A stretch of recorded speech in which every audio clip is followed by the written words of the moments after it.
Father's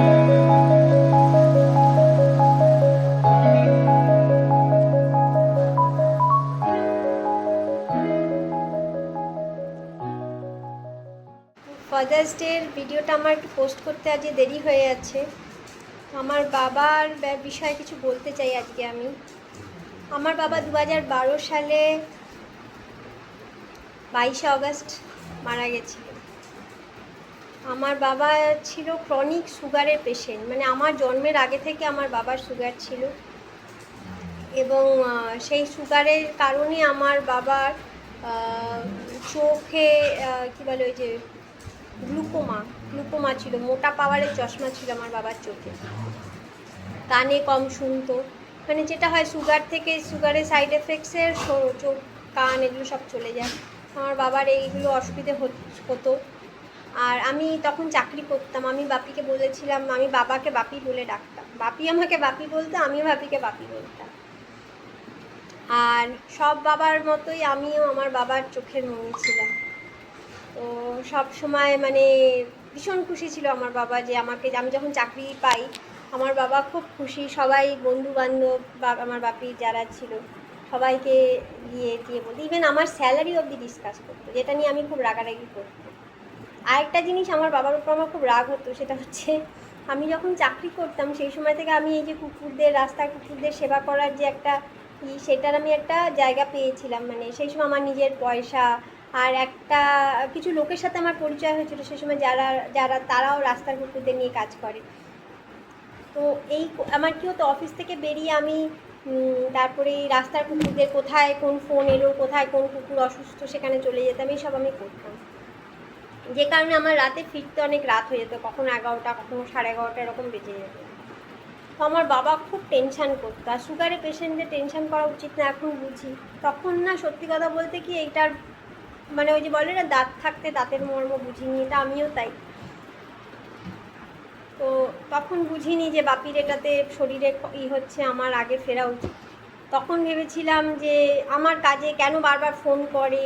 তখন ছোট আমাদের সেই মোবাইল ছিল, সেই সময় 2010-11 সালে ছোট মোবাইল আসে। ফোন করতাম, আমি ফোন ধরতাম না, বিরক্ত হতাম যে কেন এত ফোন করে, দূর বাবা বাড়িতে চলেই আসবো। হ্যাঁ, কিন্তু এখন বুঝি যে বাবা মার সত্যি টেনশান হয়, সেই সময় বুঝিনি। তো যাই হোক, যেটা হলো, আমি আরেকটা জিনিস বুঝেছিলাম যে আমার বাপি না খুব শখ ছিল, আমার বাবা বরিশালের লোক ছিল, মাছ খেতে খুব ভালোবাসে। তো সকালবেলা উঠে সেই মাছ আনতে চলে যেত দমদম। তখন তো আমরা দমদমে থাকি, আমি দমদমেই বড় হয়েছি, একটা ছোট ফ্ল্যাটে আমি বড় হয়েছি দমদমে।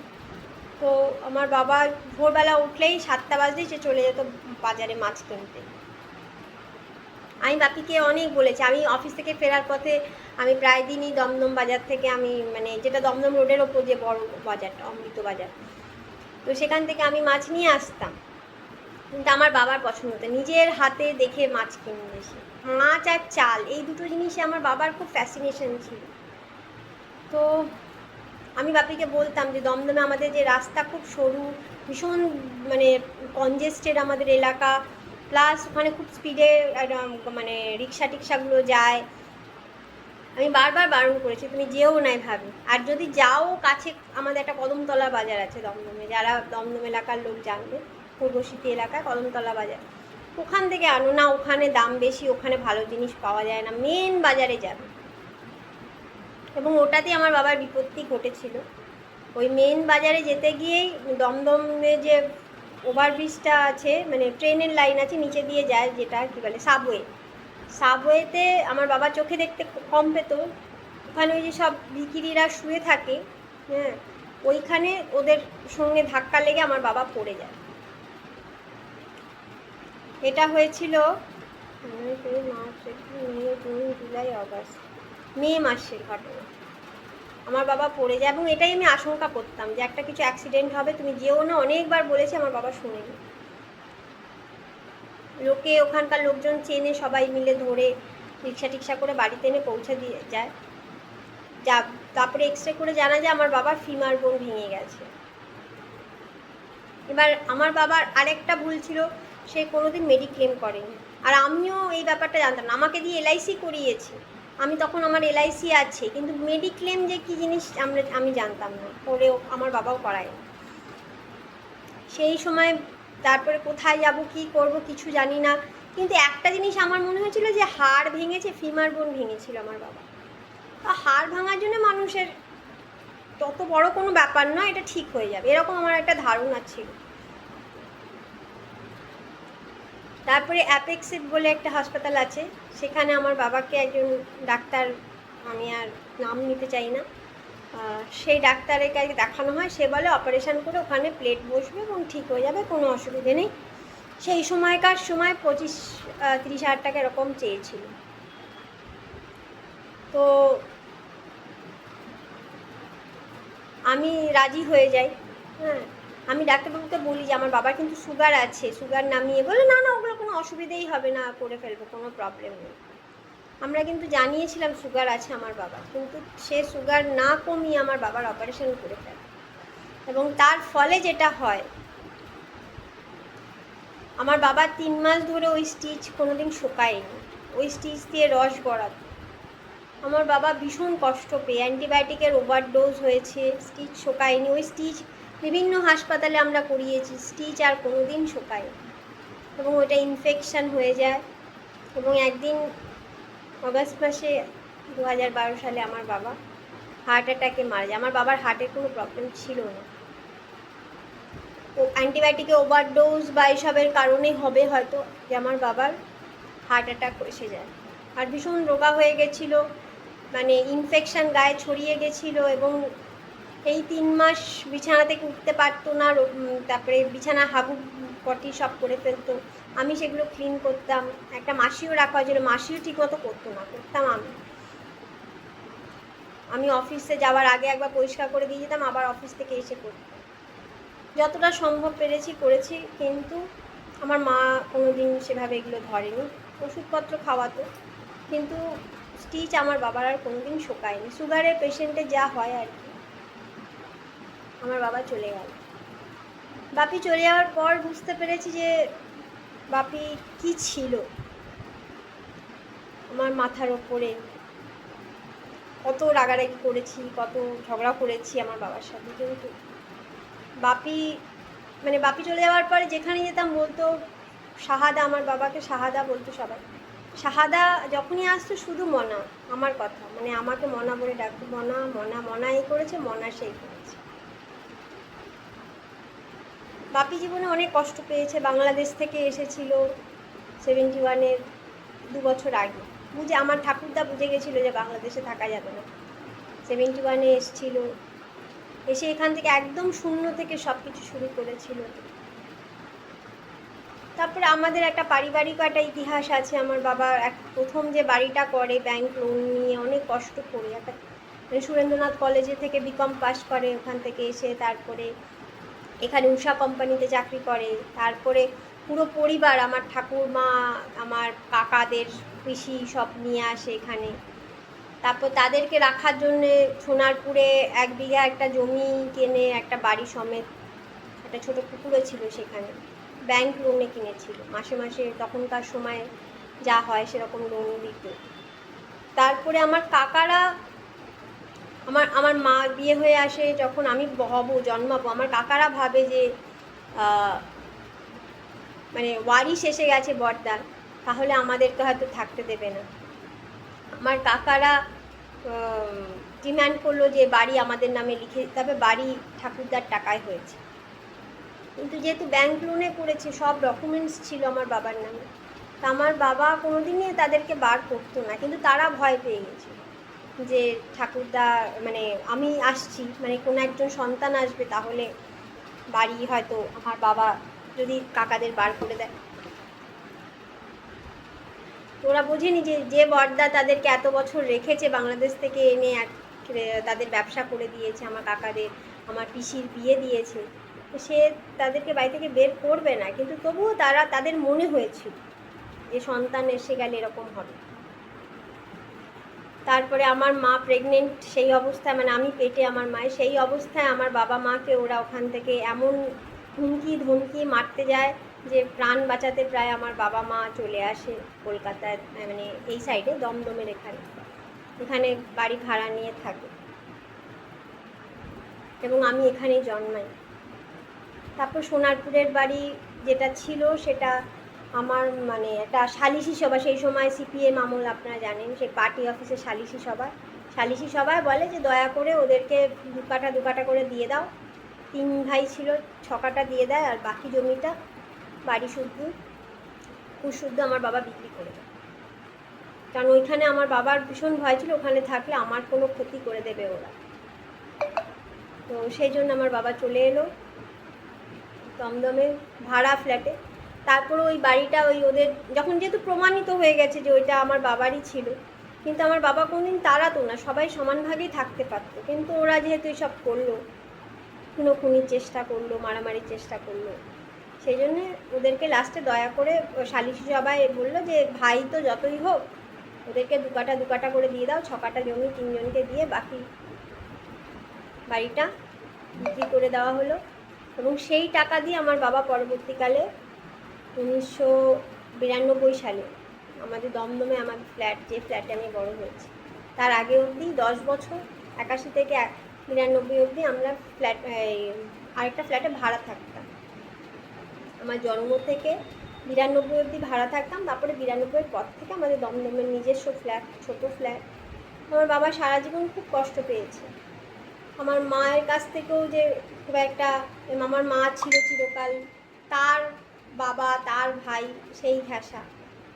আর আমার মামারা তো আপনাদের আগের ভিডিওতে একবার বলেছি, যদি না জানেন জানবেন, যে আমার মামারা আমার বাবাকে খুব একটা করতো না, কারণ আমার মামাদের মতন অত হাই স্ট্যাটাসের ছিল না, অত রোজগার ছিল না আমার বাবা। তো এবার তো তখনকার দিনে তো প্রেম করে বিয়ে হয়নি, দেখে শুনেই বিয়ে হয়েছে। তাদের যদি মনে হয়েছিল যে আমার মায়ের স্ট্যাটাস, মানে যার সাথে বিয়ে দিচ্ছে তার স্ট্যাটাস কম, তাহলে বিয়ে দিলেই বা কেন। এবার আমার মাও বেশি বয়সে একটু বিয়ে করেছিল, মানে আমার বাবারও বেশি বয়সে, কারণ ওই ভাইদের এনে বাংলাদেশ থেকে এনে তাদের সেটেল করে তারপরে বিয়ে করেছে, একটু বেশি বয়স হয়ে গেছে। আমার মায়েরও বেশি বয়স হয়ে বিয়ে হয়েছে। তো সেই কারণে যাই হোক, তখন ওরা অত স্ট্যাটাস দেখেনি। কিন্তু যখন বিয়ের পরে আমার মামাদের মনে হয় আমরা আমেরিকায় থাকি, ইঞ্জিনিয়ার, আর আমাদের জামাইবাবু একটা ছোট উষা কোম্পানিতে সাধারণ একটা অ্যাকাউন্টেন্টের চাকরি করে, তো সেই জন্য ওরা আমাদেরকে কোনোদিনই সেই সম্মান দেয়নি যে সম্মানটা আমার বাবার প্রাপ্য ছিল। তো এই হয়েছে ব্যাপার। আর আমার মা চিরকাল এটা দেখতে পেত না যে আমার বাবাকে ওরা পছন্দ করে না, অপমান করছে, এগুলো আমার মা কোনোদিনই মানে ওভারলুক করতো, দেখতে পেত না, মানে তার চোখে এটা লাগতোই না। কিন্তু আমিও যখন বড় হয়েছি আমিও বুঝতে পারছিলাম যে ওরা এরকম করছে আমাদের সাথে, আমার বাবাও সেটা বুঝতে পারতো, কিন্তু আমার মার কোনোদিনই সেরকম মনে হয়। এটা থেকে আমার বাবা আঘাত পেয়েছে, আমার কাছ থেকেও আঘাত পেয়েছে, কারণ আমিও খুব একটা, তখন আমি আমার কেরিয়ার, আমাকে তৈরি করেছে নিজের পায়ে দাঁড়াবে এই বলে আমিও আমার কেরিয়ার নিয়ে তখন ব্যস্ত। আমার একটা প্যাশান, আমি গান করব, ওই কুকুর বেড়ালের সেবা করব, আমি এইগুলো নিয়ে ব্যস্ত, চাকরি নিয়ে ব্যস্ত। সত্যি কথা বলতে কি, আমি আজকে যে যতটা আমার বাবার জন্য ফিল করি, আমার বাবা বেঁচে থাকতে আমি অতটা তাকে সত্যি সময় দিই। আজকে খুব খারাপ লাগে, আমি আমার বাবার কাছে সবথেকে বড় দুঃখটা পেয়েছিলাম, আমার বাবা ওই যে 3 মাসে কষ্টটা পেয়ে মারা গেল, সেই সময় তো আমি আমার বাবার কেয়ার করতাম, মানে ক্লিন করা বলুন, ড্রেসিং করা, বাপের ঘাটা সব আমি করতাম। আর তখন আমি বুঝতে পেরেছিলাম যে আমি এটা কি হচ্ছে, একটা ফিমার বোন অপারেশানে এরকম কী করে হতে পারে। আর সেই সময় অ্যাকচুয়ালি আমার যে এই হাজব্যান্ড, সেই সময় তার সাথেও আমার পরিচয়, ওই ঘটনার মানে 11 সালে ওর সাথে আমার পরিচয়। ও আমাকে খুব সাপোর্ট দিয়েছিল সেই সময় আমার বাপির এই ব্যাপারটার সময়। অ্যাকচুয়ালি ওই কারণেও কিছুটা যে ও আমার পাশে, আমার ক্লোজ হয়ে যায়। ও আমার অতটা ক্লোজ ছিল না, কিন্তু আমার বাবার অসুখের সময় ও আমার আরও বেশি ক্লোজ হয়ে যায়, এবং ও আমাকে অনেক হেল্প করেছিল। বাপির এই হসপিটালে নিয়ে যাওয়া, নিয়ে আসা, স্টিচ করানো, এগুলোতে ওর সঙ্গে ছিল। এবং বাপি ভেবেছিল যে ওকে বলেছিল হয়তো, বা আমি জানি না, আমার সামনে নয়, যে তুমি আমার মেয়েকে ভালো রেখো, এটুকু বোধ হয় বাপি ওকে বলে গেছি। তারপর ও তো যা করলো আপনারা দেখতেই পাচ্ছেন। আজকে বাপি নেই, বাপি যেন যেখানেই থাকে সুখে থাকে আর আমাকে যেন ক্ষমা করে দেয়। আমি সত্যি আমার বাবাকে, বাপি যা কষ্ট পেয়েছিল, আমি হয়তো সেই সময় আমি আমার কেরিয়ার নিয়ে ব্যস্ত, আমি আমার জীবন নিয়ে এতটাই ব্যস্ত যে আমি আমার বাবাকে সেই সাপোর্টটা, মেন্টাল সাপোর্টটা দিয়ে দিতে পারিনি। আজকে যদি বাপি থাকতো হয়তো আমি আজকে আমিও একা, আজকে আমারও আজকে বাপি থাকলে হয়তো বা আজকে আমি সেই ম্যাচুরিটি, অ্যাকচুয়ালি আমার সেই সময় সেই ম্যাচুরিটিটা কেন জানি না ছিল না। এখন মনে হয় কিছুটা ম্যাচুরিটির অভাবও ছিল। কোনোদিন বাপির পার্সপেক্টিভ দিয়ে আমি দেখিনি, সবসময় নিজের পার্সপেক্টিভটাই বুঝেছি। ফাদার্স ডেতে আমার বাবাকে আমি খুব মিস করি। আর আমার বাবার একটা জিনিস বলতে চাই, আমার বাবা তো বাংলাদেশে বড় হয়েছে, বরিশালের ঝালকাঠির মানুষ ছিল আমার বাবা। আমি কোনোদিন যাইনি বরিশালের ঝালকাঠিতে, কিন্তু আমার বাবা বলতো যে ওখানে নাকি প্রচুর নদী নালার দেশ, ক্ষেতের আল ধরে আমার বাবা ছুটতো। এবং এখানে এই ছোট্ট 650 স্কোয়ার ফিটের দমদমের এই ফ্ল্যাটে থেকে আমার বাবা খুব মিস করতো এই জায়গাটাকে, নিজের দেশকে। আমার বাবা যখন চলে যায়, আমার তখন সেদিন মনে হয়েছিল যে আজকে আমার বাবাকে ওই দেশে যেতে কেউ আটকাতে পারবে না। সে হয়তো আকাশ থেকে ওই ক্ষেতের আল ধরে দৌড়চ্ছে, বা ওখানে হয়তো তার আত্মা ঘুরে বেড়াচ্ছে যেখানে সে জন্মেছিল। আজকে মানুষের মৃত্যুর পরে তার কোনো বর্ডার কিছু হয় না, তখন হয়তো বা সে